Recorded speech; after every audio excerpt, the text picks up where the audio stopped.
The protests and the rioting at Emancipation Park until this horrific car accident later in the afternoon all appears to be premeditated. When we were driving to McIntyre Park to follow these white nationalists as they moved to that section of town today, I happened to notice they were arriving at that park in anywhere from 8 to 10 brand new, spanking white Ford shuttle vans of the sort that you would see rental car companies use at airports.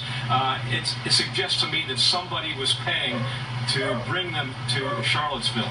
The SPLC was paying a member of the leadership group that planned the Unite the Right protest in Charlottesville, Virginia in 2017 that resulted in the death of one person and injured dozens more. In addition to that, they were wearing helmets in many cases, wearing body pads on their knees, their shoulders, their arms, in many cases carrying placards with pieces of wood that were too substantial to hold up a sign, pieces of wood that were the size of a baseball bat, for example.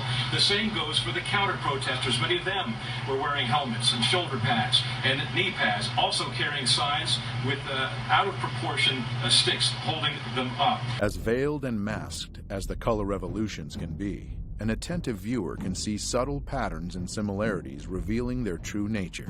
So both sides appeared not to be coming for peaceful protest today. They appeared intent on violence, and one wonders why the police didn't crack down on it when that became available to them, as it did to me. The police basically tried to clear out the park by pushing all of the right-wingers out into the direction that the counter-protesters were. So the police, in effect, pushed the two sides into each other. Yeah. And that greatly exacerbated the violence. The state police were told they were there to protect the park, so they stayed behind barricades. The Charlottesville police were told not to intervene in violence unless it was serious or potentially life-threatening. Many of these officers had never even put on their body armor before. The body armor was kept a good distance away from where they were, so you had to pull everybody back to put it on.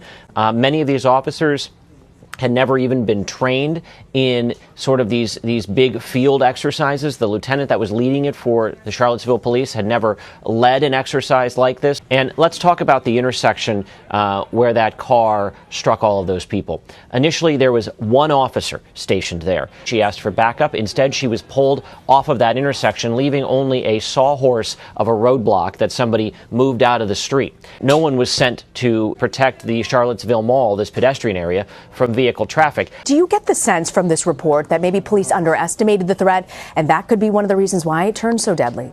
You know, what's interesting, one of the things the report says went right is that the Charlottesville Police Department had plenty of accurate intelligence as to what was coming their way.